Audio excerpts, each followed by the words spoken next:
Finalmente, a bola entrou em campo. Depois de muita expectativa, depois de a ansiedade de alguns, o desprezo de outros, o fato é que a bola entrou em campo. E já foi feito gol contra, do Brasil. Tem gente que usou esse gol contra para falar assim: fique esperta, Dilma. Mas parece que eu falei sobre isso na quarta, no Celebrando a Recuperação. Nós estamos a um dia de começar a Copa do Mundo. E que um pouco daquele romantismo que nós temos com relação à Copa do Mundo se foi. A partir do momento em que a gente trouxe a Copa para a nossa casa, nós ficamos também mais perto de todos os acordos financeiros, de todas as roubalheiras, de todos aquilo que é de bom e de ruim, que vem junto com uma Copa do Mundo. E de alguma maneira ficamos desencantados. Algo que era para ser o maior sonho de muitos brasileiros se transformou numa frustração para alguns. Eu mesmo fiquei num conflito se eu colocava ou não a bandeira do Brasil na janela da minha casa. Mas aí eu pensei bem, eu falei assim: acima de tudo, eu sou brasileiro, apesar dos brasileiros. Eu vou torcer para o Brasil. Não vou torcer como eu torci já um dia, quando eu tinha 9 anos, em 82, foi a vez que eu mais torci pelo Brasil. Tele Santana convocou a seleção que era, para mim, a ideal. Zico, Sócrates, Éder, Miller, Careca, quem mais? Júnior, quem? Falcão. E tudo acabou-se com os gols do Paulo Rossi. Nunca chorei tanto na minha vida. Eu tenho uma tia que eu amo muito. Ela faz aniversário geralmente, sempre ela traz a tema da Copa do Mundo. E naquela vez ela fez uma festa, a gente se vestiu de verde e amarelo. A gente tinha a música do Júnior que cantou. Lembra que o Júnior gravou as músicas? Tinha não era CD na época. Eu sei que eu fiquei super frustrado. Falei que eu nunca mais ia torcer para o Brasil. Mas a bola está rolando. Eu não sei quem será o vencedor.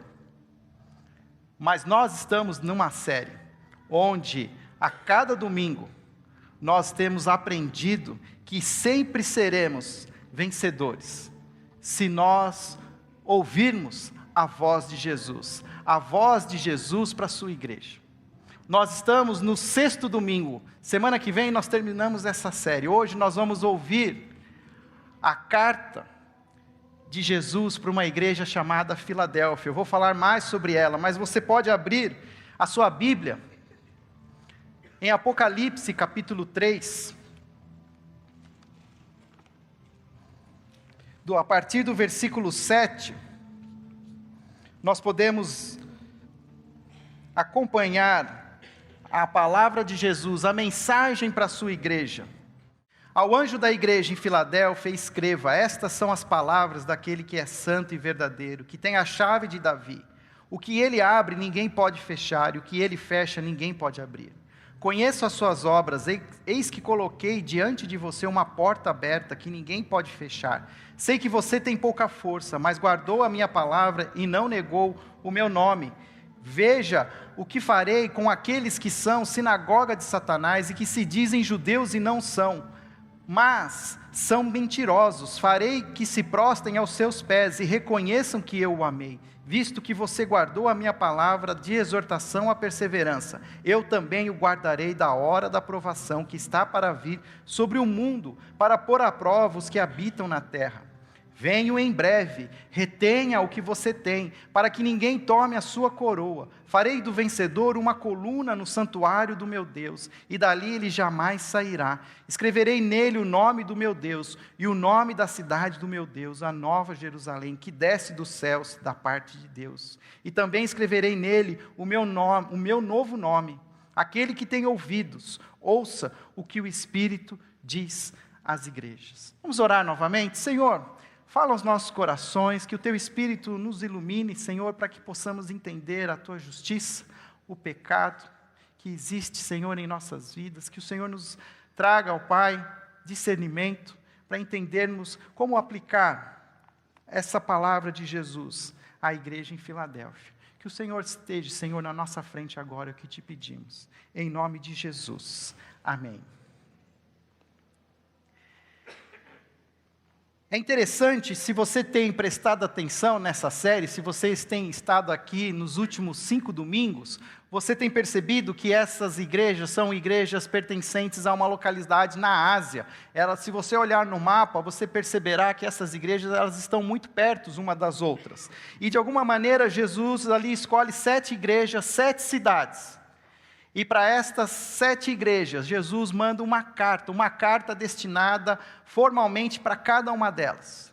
Palavras diferentes, palavras próprias para cada uma dessas cidades. É interessante que já estão ali, essas cartas são escritas mais ou menos entre o ano 30 e 40 depois de Cristo. E nós podemos ver que bastaram-se 30, 40 anos depois da ressurreição de Cristo e a sua ascensão, para a igreja de Cristo, ela estar mais parecida com o contexto onde ela está inserida do que com o próprio Cristo. Com exceção de 2 igrejas, como nós vamos ver a igreja de hoje, a Filadélfia e a igreja de Esmirna, onde nós não vemos ali uma palavra de reprovação, uma palavra de exortação, mas nós vamos ver que as igrejas elas não estão tão ligadas a Jesus como elas deveriam estar. E bastou para que elas estivessem assim já distantes da vontade de Deus, 40 anos. Imagine nós que somos a igreja de Cristo hoje, que vivemos 2000 anos depois da ressurreição, ascensão de Cristo. Como nós podemos muitas vezes, o perigo que nós temos, de estarmos distantes do que Deus deseja para as nossas vidas.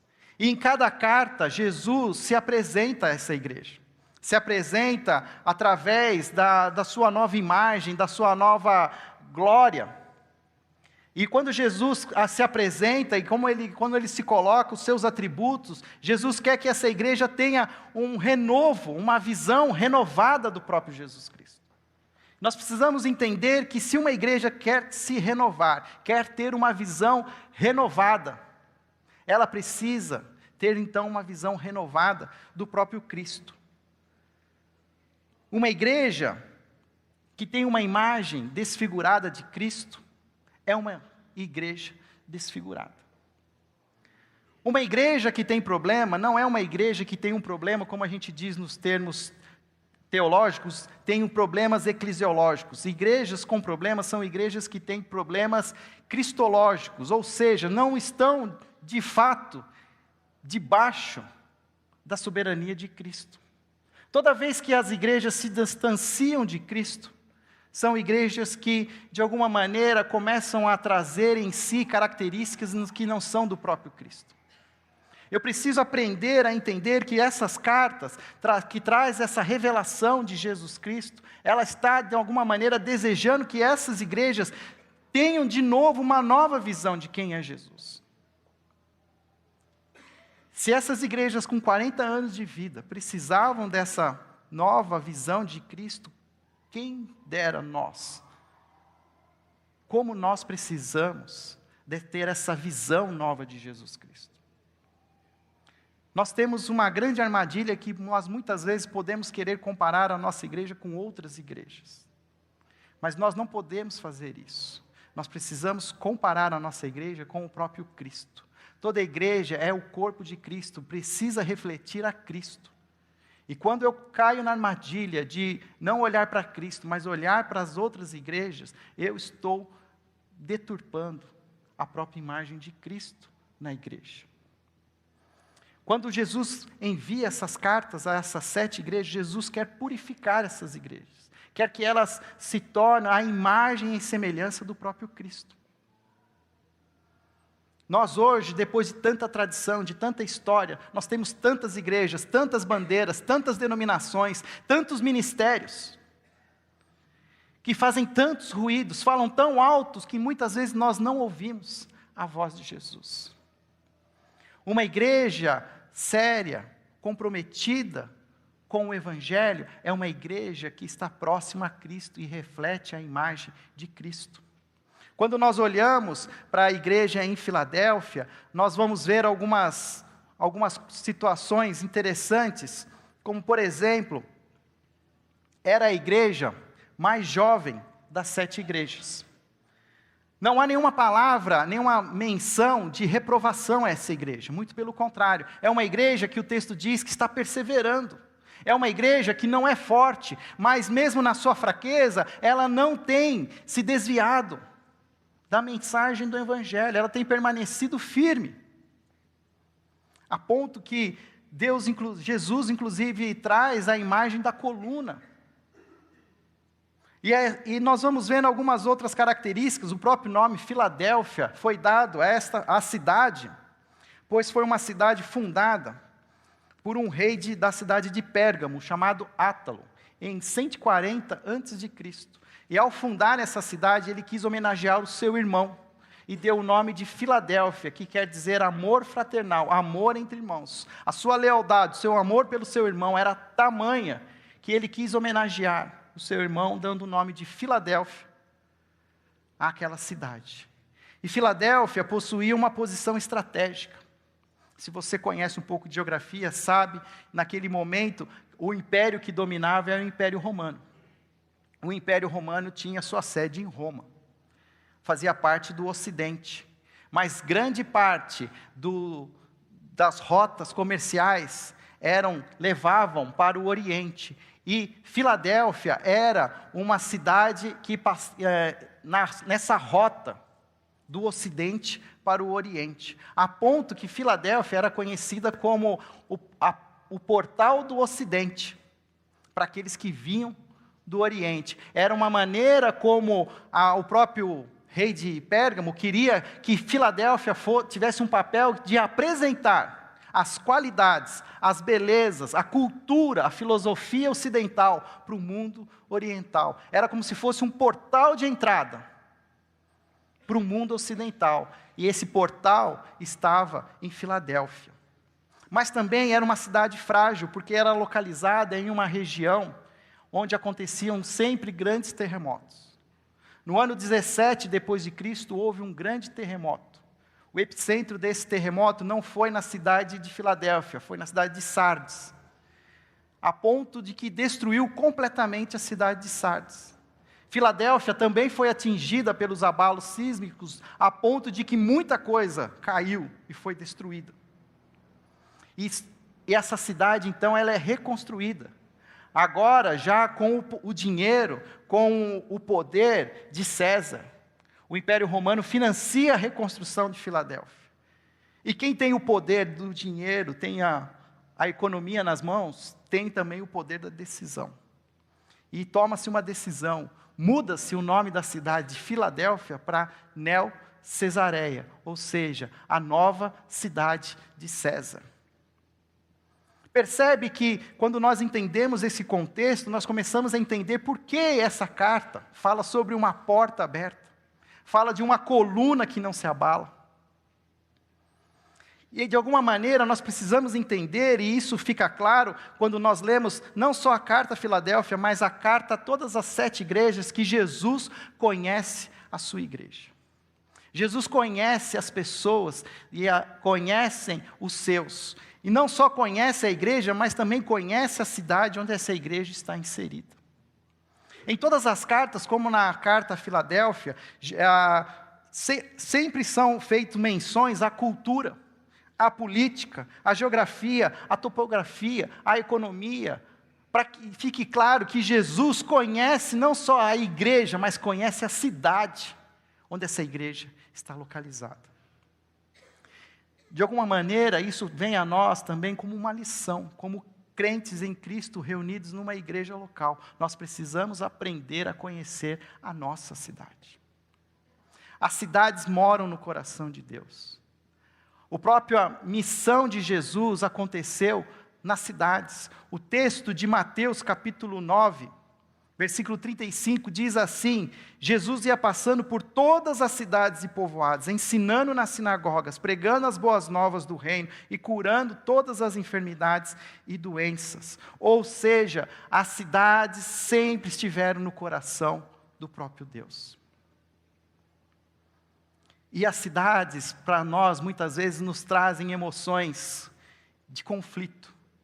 Esse final de semana eu vi um post de uma pessoa amiga minha de São Paulo. Acho que ela estava num prédio alto, acho que no Terraço Itália. E ela tirou uma foto panorâmica assim da cidade de São Paulo. E assim na legenda ela colocou: cidade de São Paulo, a cidade que eu amo e odeio. E o fato é que muitas vezes nós temos sentimentos negativos pela cidade. Muitos de nós que moramos hoje em Vinhedo e cidades ao redor, nós saímos de São Paulo pelas questões negativas que a cidade tinha. Ao mesmo tempo, eu venho para a nossa cidade hoje, nós estamos aqui muito mais desejosos de absorver aquilo que tem a cidade de bom do que dispostos a contribuir para ajudar a cidade.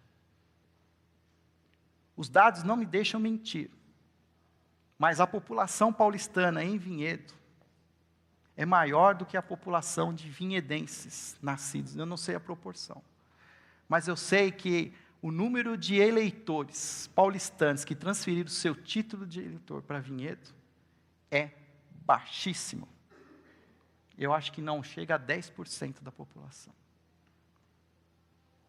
Se nós queremos ser uma igreja local que reflita a Jesus Cristo, nós não só precisamos ser uma igreja que conhece a mensagem de Cristo, mas nós também precisamos conhecer o povo da cidade para quem ministramos. Nós precisamos conhecer a nossa cidade, amar as nossas cidades. Nós precisamos sentir o cheiro da cidade, ver as cores da cidade. E nem as cores da cidade nós não vemos, porque nós andamos com os nossos carros com os vidros fechados, com insufilme até no teto solar. Às vezes eu vou a pé aqui até a Droga Raia, e eu estou na calçada, e entram os carrões para estacionar na Droga Raia. E eu estou na calçada e eu sou pedestre, eu não estou na rua. Se eu estivesse na rua, o direito era do carro, mas o direito de estar na calçada é meu. E os caras não abaixam nem o vidro, para dizer que vão entrar na calçada. Porque a gente traz uma cultura de uma grande cidade, onde é uma terra de ninguém, onde quem pode mais, chora menos. Nós trazemos uma cultura de conforto, de queremos nos isolar da própria cidade. E o Evangelho de Jesus Cristo diz que nós não devemos nos isolar da cidade, mas nós devemos viver na cidade. Fazer como Jesus fazia, de povoado em povoado, de cidade em cidade. Como nós vamos conhecer os cativos se nós não conhecemos a cidade? Como nós vamos ver quem são os que estão doentes se nós não sabemos aonde estão essas pessoas na cidade? Eu preciso entender essa paixão de Cristo pela cidade. Jesus não apenas conhece a sua igreja, mas Jesus apresenta-se como solução para os seus problemas. Quando Jesus fala com a igreja em Filadélfia, Jesus não traz nenhuma revelação inicial que nós vemos em Apocalipse, da sua figura agora glorificada. Mas Jesus traz dois atributos para mostrar para a igreja de Filadélfia que ela precisa focar não nas pessoas que fazem mal, mas focar em Jesus Cristo. Quando Jesus se revela à cidade de Filadélfia através da sua carta, Jesus se apresenta como: estas são as palavras daquele que é santo e verdadeiro. Ou seja, Jesus mostra que nós precisamos olhar para Jesus e não focar nas dificuldades da cidade, a ponto de que eu preciso buscar em Jesus essa santidade. O que significa ser santo? Santidade significa ser íntegro, ser inteiro puro. E não existe cidade pura. Existem bolsões, às vezes, de pureza, de beleza. Mas nenhuma cidade é perfeita. Você gosta de ver os cartões postais de Paris, mas ande pela periferia de Paris. Conheça a periferia de Nova York. Não são bolsões de beleza, porque toda cidade, ela é impura, ela é suja. A cidade é uma invenção humana. Não foi Deus que inventou a cidade, foram os homens. E eu não posso ter a minha esperança nas cidades. E muitas vezes nós colocamos a nossa esperança na cidade. Nós mudamos de cidade porque portas são abertas nessa cidade. Nós queremos buscar na cidade a esperança para as nossas vidas. E Jesus está dizendo para Filadélfia: ame a cidade, reparta com a cidade, mas olhe para mim, pois eu sou santo, eu sou verdadeiro. Quando Jesus diz que Ele é verdadeiro, Ele está dizendo que numa cidade há muitas verdades. Numa cidade há muitas portas, muitas pessoas dizendo o que fazer. Mas nós não podemos olhar para essas pessoas. Nós temos que olhar para Jesus. Jesus é a fonte da verdade. Filadélfia, diferentemente de Sardes, não era uma igreja que tinha fama, mas era uma igreja que ainda tinha vida. Semana passada, se você esteve aqui conosco, o André explicou que Sardes era uma cidade famosa, tinha uma igreja até de alguma maneira forte, mas era uma igreja de zumbis, uma igreja de mortos-vivos. E agora, nós estamos vendo uma igreja que não necessariamente era poderosa, era até fraca, nova, mas era uma igreja que tinha vida. E o que Jesus está dizendo é o seguinte: olha para mim, continue absorvendo de mim a minha santidade, absorva de mim a minha verdade.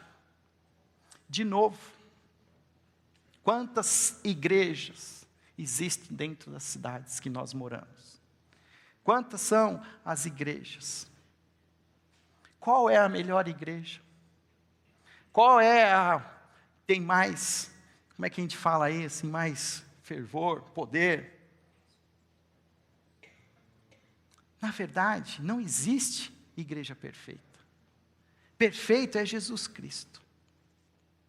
E as igrejas precisam olhar para Jesus. Quanto mais as igrejas olharem para Jesus, mais parecidas elas serão com Jesus Cristo. E muitas vezes nós desviamos o nosso olhar de Jesus e focamos na igreja. E quando nós fazemos isso, nós nos decepcionamos, nós nos machucamos, nós perdemos a vida. Quantas igrejas hoje perderam a sua vida porque pararam de olhar para Jesus Cristo? Seguem muitas outras tradições, leis, mas esqueceram de olhar para Jesus. E o tempo todo Jesus está aqui deixando claro: olhem para mim, eu sou o santo, eu sou o verdadeiro. 3 símbolos regem essas cartas. E nós vamos ver aqui que de alguma maneira traz 3 figuras simbólicas que Jesus deseja que a igreja de Filadélfia aprenda.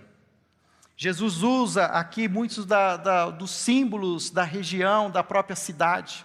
E uma das primeiras coisas que Jesus diz, ele fala de uma porta aberta.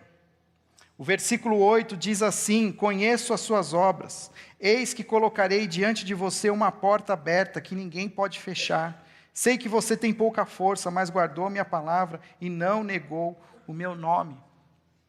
Lembra que quando o rei de Pérgamo fundou a cidade de Filadélfia, o desejo do rei era que Filadélfia fosse uma porta de apresentação do mundo ocidental, da cultura clássica, da cultura helênica, para o mundo. E o que Jesus está dizendo assim: eu quero que vocês, igreja em Filadélfia, vocês aproveitem a oportunidade que eu coloco na cidade de vocês, a porta que eu abro, para apresentarem o Evangelho para as pessoas. A figura da porta é uma figura comum no Novo Testamento. O próprio Jesus Cristo se declara a porta. Em João capítulo 10, versículo 9, ele diz assim: eu sou a porta, quem entra por mim será salvo, entrará e sairá, e encontrará pastagem. Quem é a porta? Jesus. E é muito interessante que, vivendo os nossos dias, quantas igrejas hoje se denominam a porta para o reino de Deus. Como se a solução fosse você frequentar tal igreja, fazer parte de tal igreja, para que você receba as bênçãos do reino. E o que Jesus está ensinando Filadélfia é o seguinte, assim, vocês não são a porta sou eu, mas eu estou entre vocês. Apresentem as pessoas à porta. Tenham a oportunidade de apresentar para as pessoas o reino. E aqui vem a lição, que não basta ser uma igreja que segue verdadeiramente a palavra. É preciso ser uma igreja missionária. Uma igreja viva, que vive olhando para Jesus Cristo, inserida na sua cidade. É uma igreja que tem a consciência de que a porta está aberta.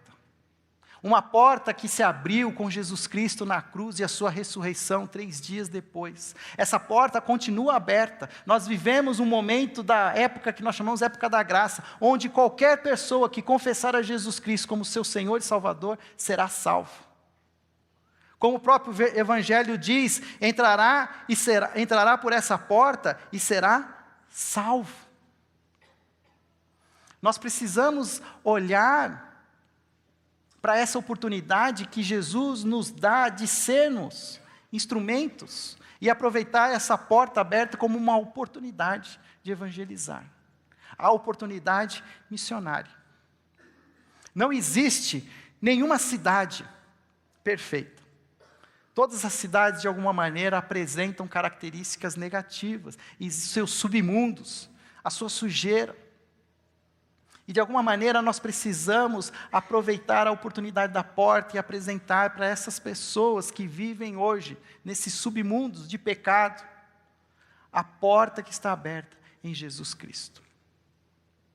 Tenho pensado muito sobre essas oportunidades missionárias e como nós hoje estamos vivendo um tempo onde nós estamos negligenciando a oportunidade de sermos uma igreja que mostra essa porta aberta.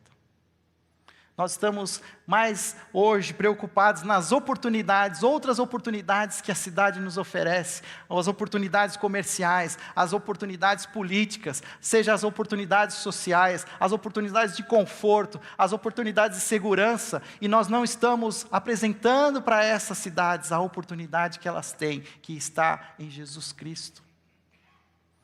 Todos nós temos as cidades que nós queremos conhecer, verdade ou mentira? Quando eu fiz 40 anos, eu comecei a fazer uma lista lá das 40 cidades que eu mais gostei. E a gente gosta de visitar cidades.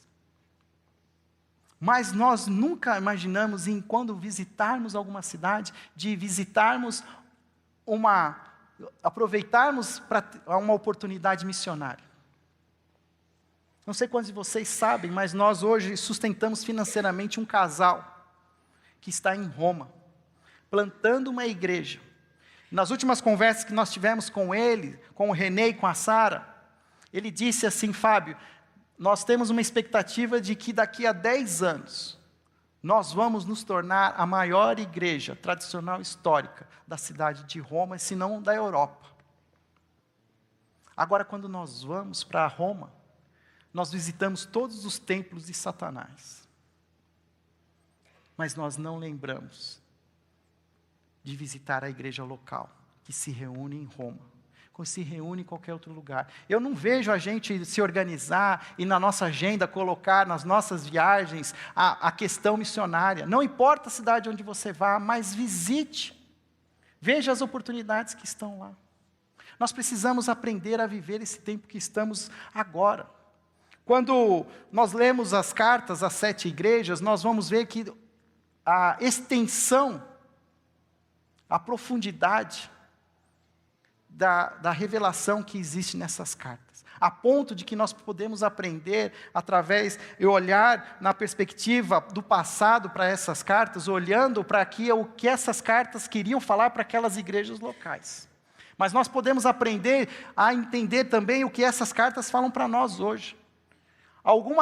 Existem algumas linhas de pensamento que dizem que essas cartas representam 7 períodos da própria igreja cristã, até os dias de hoje.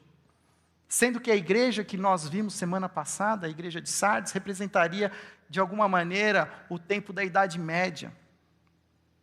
A igreja que nós estamos vendo hoje, Filadélfia, representaria a igreja da Reforma protestante. E eu tenho medo da próxima mensagem de semana que vem, quando diz que é a igreja dos dias de hoje. Não estou quente nem frio, mas morno. Mas isso é para a semana que vem. Nós estamos negligenciando a porta que foi aberta na cidade de Vinhedo, a porta que é aberta na cidade de Jundiaí, a porta que é aberta na cidade de Valinhos, a porta que é aberta na cidade de Louveira, pois essa porta continua aberta.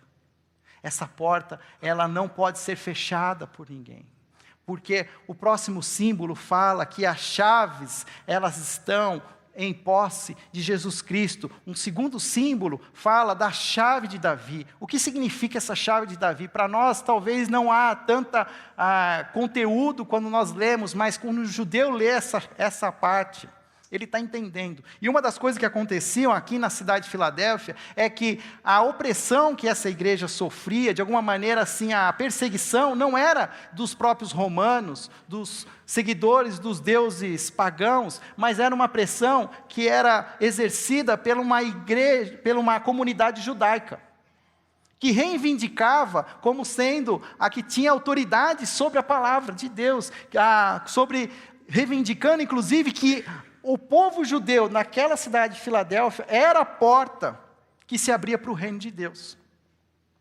Condenando a igreja local, dizendo a eles que Jesus não era essa porta, mas que Israel era essa porta.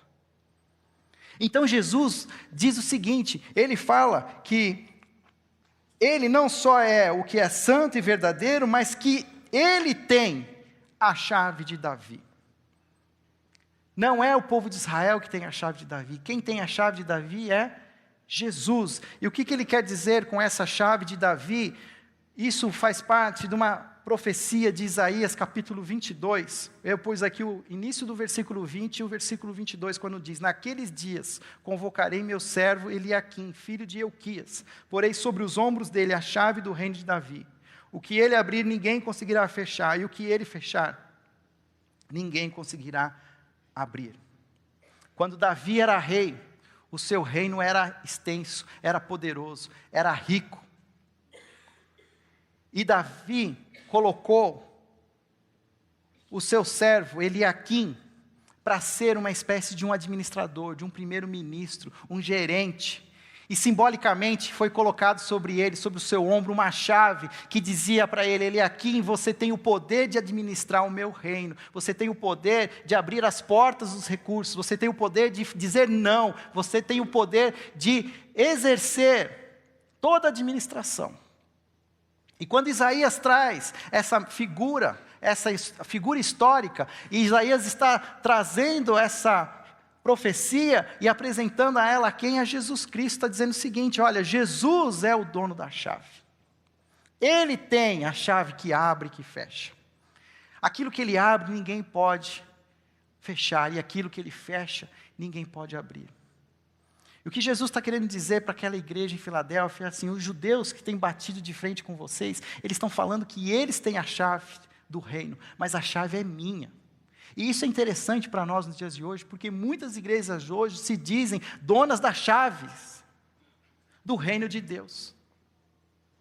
Só elas têm autoridade, mas essa autoridade não é da igreja, essa autoridade é de Jesus Cristo. Igrejas que querem ter a autoridade precisam se submeter a Jesus Cristo, pois dele é a chave. Tradicionalmente nós falamos que São Pedro tem as chaves dos céus. Verdade ou mentira? Por quê? Porque em algum momento no Novo Testamento Jesus diz assim: darei a você as chaves do reino. E Pedro usa isso quando ele prega no dia de Pentecostes.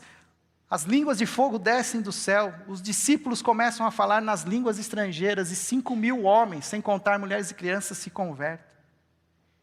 Ali se mostra que a autoridade foi dada a Pedro. Mas agora nós estamos lendo a carta ao Apocalipse. Pedro já morreu. E agora essa chave está de novo de posse de Jesus Cristo. E Jesus está dizendo, a chave é minha.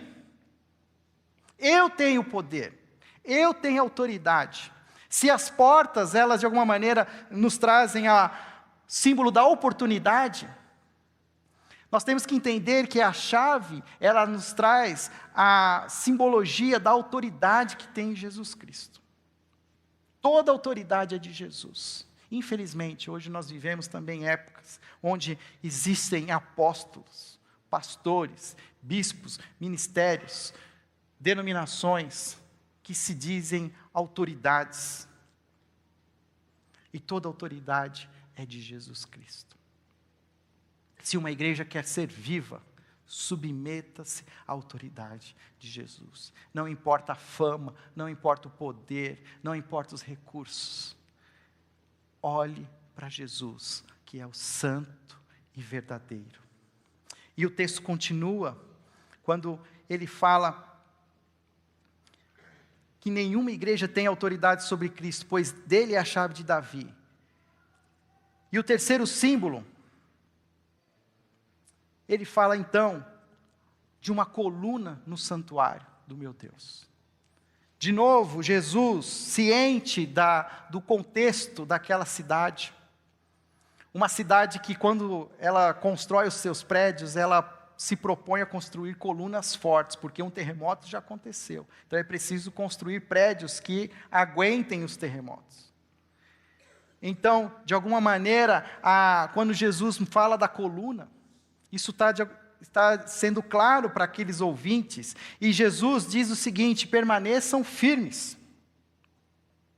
Veja o que eu farei com aqueles que são sinagogas de Satanás, versículo 9, e que se dizem judeus e não são, mas são mentirosos. Farei que se prostrem aos seus pés e reconheçam que eu o amei. Visto que você guardou a minha palavra de exortação à perseverança, eu também o guardarei na hora da provação, que está para vir sobre o mundo, para pôr à prova os que habitam na terra. E aqui vem o início do versículo 11, que diz: venho em breve. Venho em breve. Retenha o que você tem, para que ninguém tome a sua coroa. Farei do vencedor uma coluna no santuário do meu Deus. Dali ele jamais sairá. Escreverei nele o nome do meu Deus e o nome da cidade do meu Deus, a nova Jerusalém, que desce dos céus da parte de Deus. E também escreverei nele o meu novo nome. Aquele que tem ouvidos, ouça o que o Espírito diz à igreja. O que Jesus está querendo dizer com tudo isso? Que quem vai lutar contra as injustiças, quem vai lutar contra as sinagogas de Satanás, não é a igreja. O papel da igreja é perseverar, é manter-se firme, olhando para Jesus, o santo e verdadeiro. Jesus fará a justiça, e mesmo que essa justiça demore, o que ele está dizendo é que ele vem em breve. Que mesmo que nós nos mantemos firmes, fiéis, mantendo a nossa visão alinhada com a visão de Jesus Cristo, isso não quer dizer que nós vamos passar impunes, mas se nós nos mostrarmos como a luz do mundo, o sal da terra, o mal vai querer vir sobre nós e nós vamos sofrer. Mas eu tenho que pensar nas palavras que Jesus diz quando ele fala: eu venho em breve. Infelizmente a igreja tem esquecido dessa palavra de Jesus. Outro dia alguém me perguntou, aqui mesmo na igreja: Fábio, por que nós não falamos mais da volta de Cristo? Eu lembro de quando eu era pequeno, e eu até da minha própria infância, às vezes vinham os pregadores nas nossas igrejas, e eles falavam sobre as questões do Apocalipse, de como seria os últimos dias. Eu sei que a gente ficava morrendo de medo, já achava que Jesus ia voltar nos próximos meses. Mas os dias vão se passando, nós vamos nos acomodando, nós vamos ficando confortáveis nas nossas cidades, nas nossas casas, construímos pequenos jardins para as nossas famílias, e nós estamos esquecendo do que Jesus diz quando ele fala: eu venho em breve. Pois nós temos que entender, quando Jesus fala que seremos uma coluna que não se abala, uma coluna no santuário do Senhor. O que Jesus está querendo dizer é que, cuidado, para que nós, como igreja, não coloquemos a nossa confiança em colunas feitas por poder econômico, por colunas feitas por poder político, por colunas feitas por sociedades com todos os nomes que tem, que essas colunas não sobreviverão, não resistirão, quando chegar a Nova Jerusalém. Quando a Nova Jerusalém chegar, nós então seremos levados aos céus, e os nossos nomes estarão sendo colocados nas colunas. Havia um costume antigo de se colocar um nome nas colunas como um simbolismo de posse. Essa coluna é minha. E o que Jesus está querendo dizer: se você permanecer firme, vocês serão uma coluna no meu santuário. Você estará comigo na Nova Jerusalém. Toda cidade é uma invenção humana. E é interessante que quando Deus nos propôs viver na terra, propôs que nós vivêssemos num jardim. Mas por causa do pecado, nós fomos expulsos do jardim. Começamos a construir as nossas cidades, com o desejo de trazer a nós mesmos conforto, de trazer a nós mesmos um espaço habitável. E é interessante que quando tudo terminar e Jesus voltar, Ele não nos levará para um jardim. Mas Ele está dizendo o seguinte: vocês tentaram por milênios construir cidades perfeitas, cidades que dessem tudo de bom e do melhor, mas eu quero dizer para vocês que só eu sou capaz de trazer para vocês a cidade perfeita. E a cidade que vocês desejam, que aspiram, é a Nova Jerusalém. Quando terminar a Copa do Mundo, a seleção que ganhar a Copa, a vencedora, não vai levantar a bola, vai levantar uma copa, a taça. Essa taça ainda existe lá, umas plaquinhas disponíveis para se colocar o nome. Mas mesmo colocando o nome naquela placa, naquela taça, aquela taça só pode ser propriedade daquela seleção vencedora por 4 anos. Depois disso, ela precisa ser colocada de novo em jogo. E o que Jesus está dizendo é o seguinte: aqueles que perseverarem até o fim, receberão uma placa, não uma placa, mas uma coluna, e será para vocês viver em comunhão eterna comigo. Nomes gravados sugerem posse do vencedor, ou seja, Deus quer que nós olhemos para a eternidade. Nós somos igreja hoje para viver não só o presente, mas o futuro. Íntegros, como colunas, que não se abalarão, mas viverão eternamente no santuário de Deus. Hoje nós temos a oportunidade da porta aberta.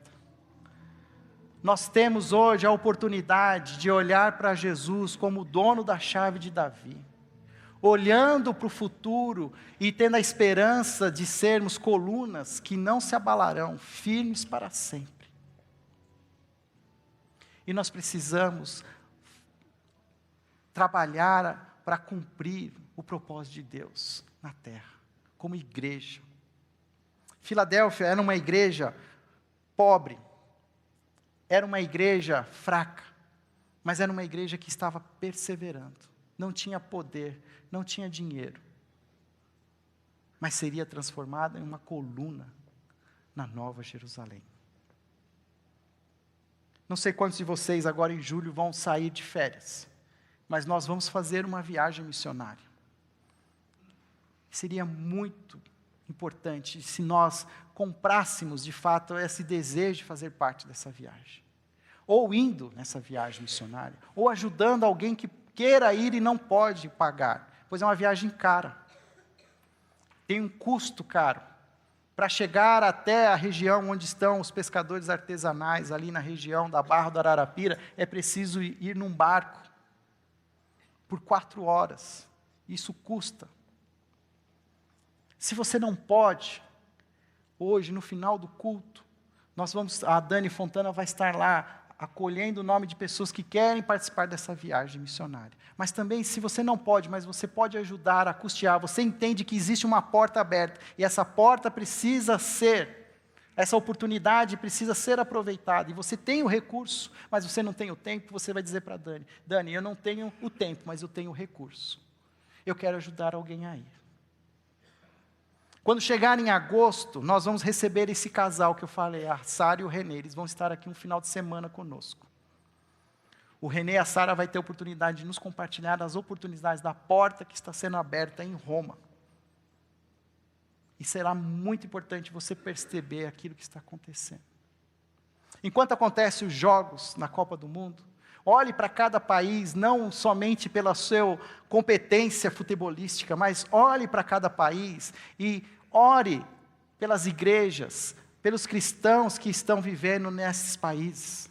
Amanhã terá um jogo, que eu chamo o jogo da oração, Nigéria e Irã. 2 países onde as cidades estão sendo atingidas por perseguição religiosa, onde cristãos não têm a oportunidade como nós temos de viver em paz e poder falar de Jesus abertamente. As oportunidades são raras, estão sofrendo. Enquanto nós estamos aqui cantando e festejando, existe uma igreja no Iraque hoje que está sendo destruída. Existe revoluções acontecendo no Oriente Médio, cristãos estão tendo que fugir das suas casas, igrejas estão sendo queimadas. E o que nós estamos fazendo com a oportunidade que Jesus está nos dando? Jesus diz, eu venho em breve, e Ele vai cobrar a conta. E Ele vai perguntar para nós, se nós fomos servos bons e fiéis. Sobre o pouco te coloquei, foste fiel, sobre o muito te colocarei. O que nós estamos fazendo como igreja local? Baixe sua cabeça, nós vamos orar. Senhor, continue falando aos nossos corações, nos ajude a entender o Teu propósito. Quando nós lemos, Senhor, essa carta à igreja em Filadélfia, eu sei que nós podemos aprender com ela. As oportunidades que o Senhor tem nos dado, que possamos ser sensíveis ao Pai, que possamos aproveitar essas oportunidades. Possamos entender, Senhor, que a autoridade está em Jesus Cristo. Senhor, não nos deixe olhar para homens, para líderes, para pastores, mas que possamos cada dia mais, Senhor, entender e termos uma visão completa de quem é Jesus. Para que possamos ter também, Senhor, uma visão do que é uma igreja. Senhor, transforma-nos, renova as nossas forças. Ajuda-nos, ó Pai, a sermos de fato, Senhor, não só uma igreja que conhece a mensagem, mas uma igreja que também aproveita as oportunidades que essa mensagem nos dá. Possamos ser uma igreja de fato, Senhor, relevante na cidade de Vinhedo. Que o Senhor nos esteja também, Senhor, nos usando poderosamente. Por isso, Pai, que possamos olhar para as nossas vidas aqui e pensarmos, Senhor, como estamos usufruindo dessa cidade, se estamos participando daquilo que o Senhor deseja que aconteça. Que possamos, Senhor, quando orarmos a Ti, entendermos de fato o que significa, venha a nós o vosso reino, seja feita a Tua vontade, assim na terra como no céu. Por isso, Senhor, continue nos ajudando a discernir, nos ajude, ó Pai, a sermos de fato verdadeiros cristãos, e que como igreja nós possamos ser uma verdadeira igreja, que olha para Jesus, o santo e o verdadeiro. Essa é a nossa oração, em nome de Jesus. Amém.